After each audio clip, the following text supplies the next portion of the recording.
guys, welcome back to the channel. This is ASAP Studio. Today is another tutorial in Photoshop, and let me let you know today's tutorial is going to be focused more on frequency separation, although we're going to be doing some other things, but frequency separation first. So let me just show you why we need to do frequency separation. You can actually see our face with a lot of rashes, so we need to clear that out of the way, and I'm going to be showing you how to do that. And our teeth, that's easy to whiten up the teeth.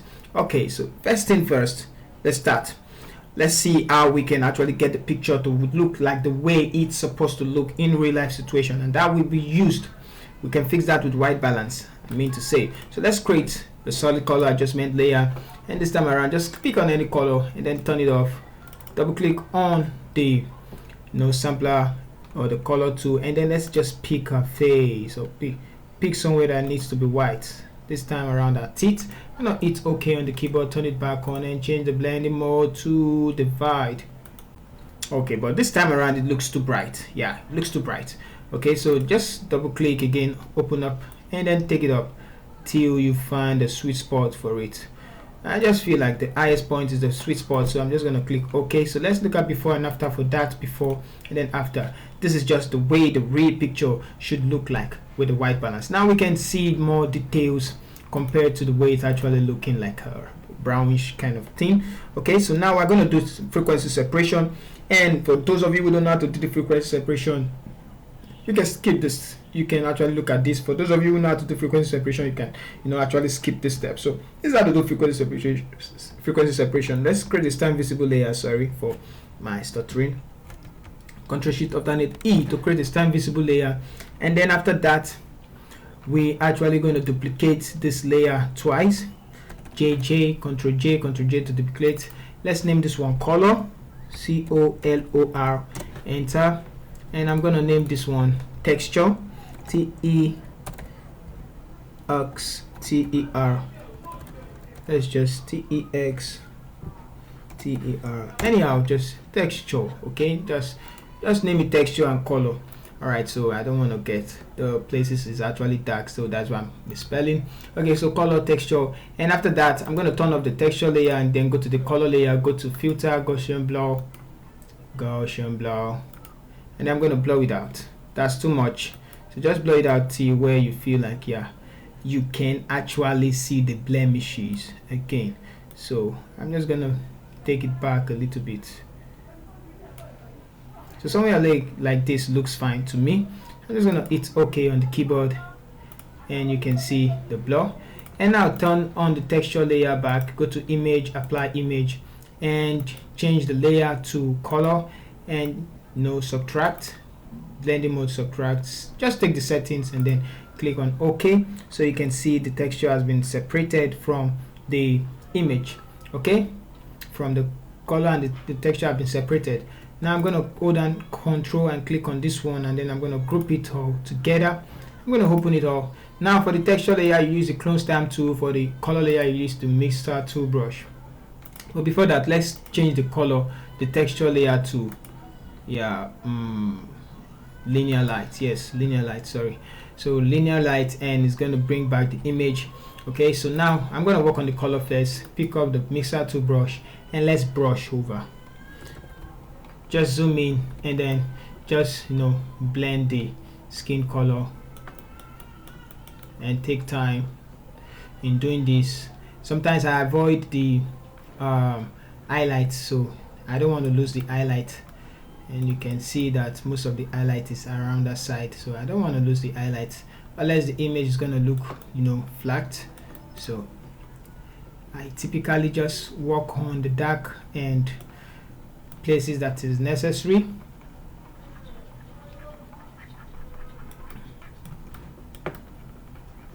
So I'm just brushing out and trying to I'm following the contour of our skin, and you can see that some places won't blend until you do them very well.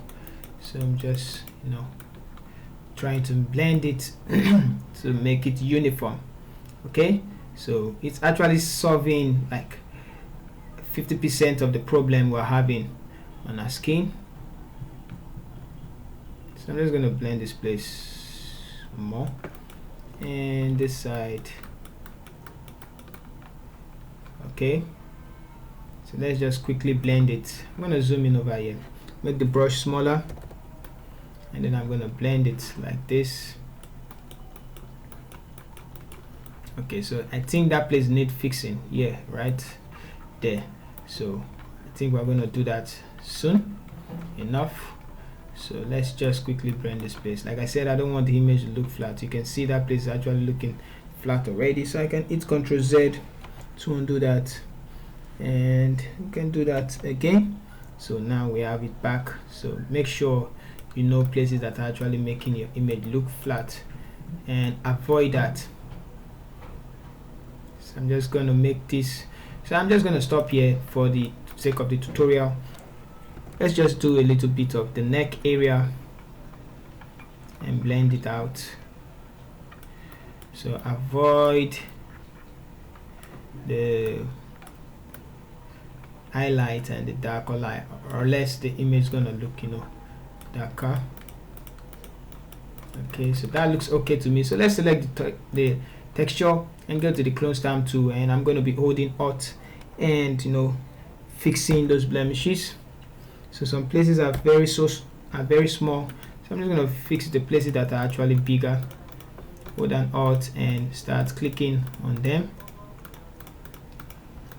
I'm not just going to fix everywhere, I'm just going to fix just small part of her face, yeah, to make it look realistic.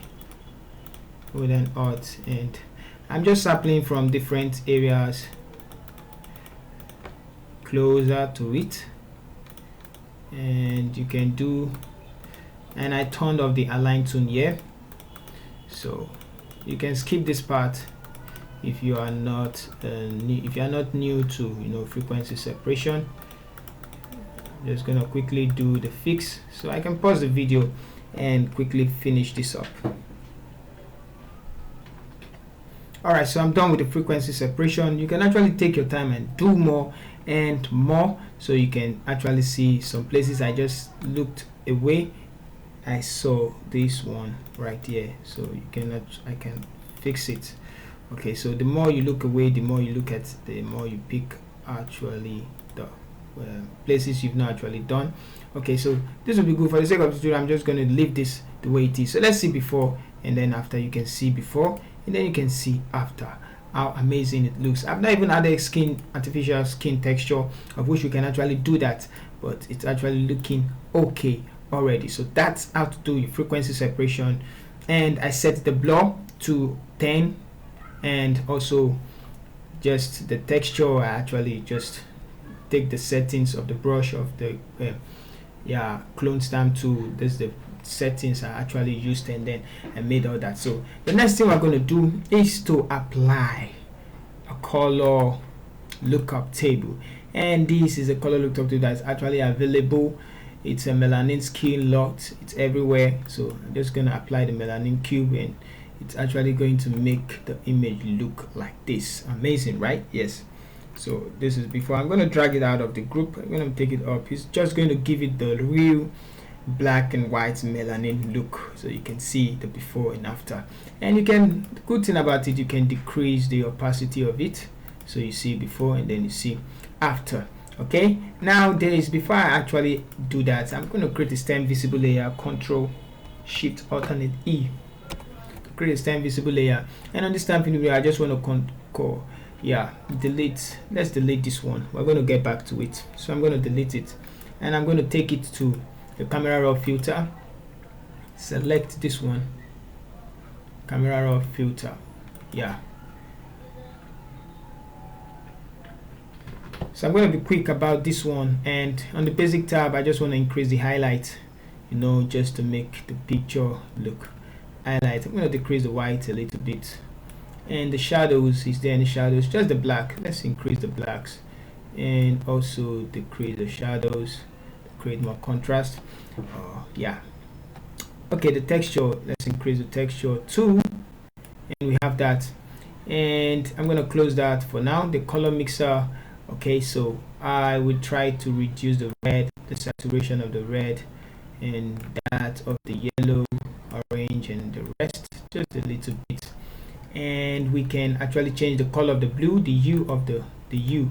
Yeah, let's go to the hue of the greens, which is the background, and make it more greenish, and the aqua, make it more greenish. And I don't think there's any blue.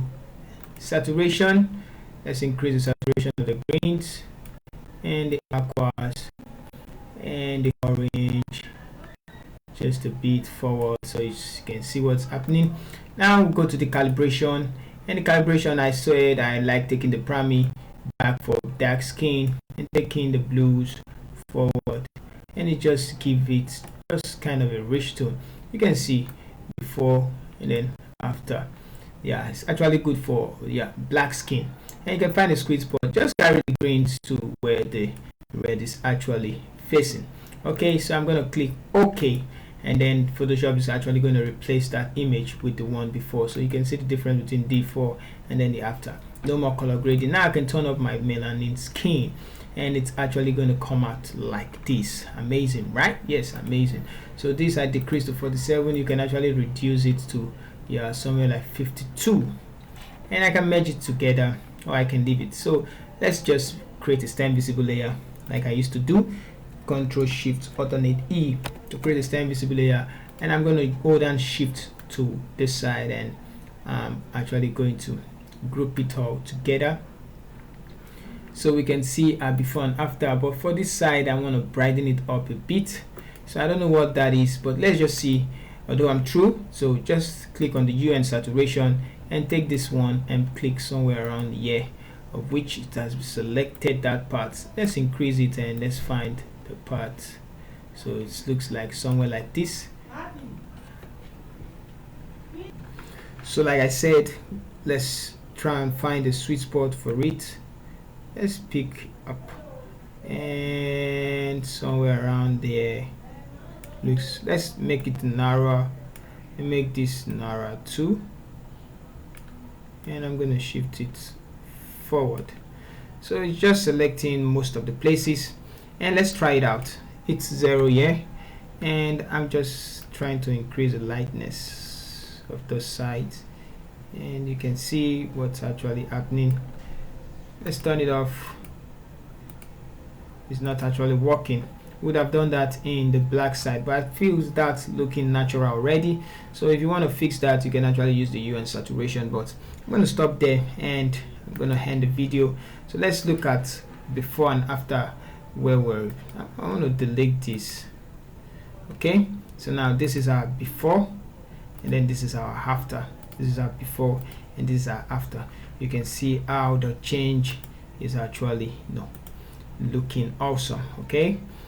Right, we can also add exposure and make it brighter with the gamma selection, but not too bright, and just to make the image pop out a little compared to before. But if it looks too bright, we can actually leave it, but I like it the way it's actually bright. And I can decrease the opacity too, and let's go add vibrance too and increase the vibrance of it, something like this. Wow, amazing. So now I've increased the vibrance, but don't take it to the end. I can take it to the end, and it looks like this. Okay, so thank you guys for watching.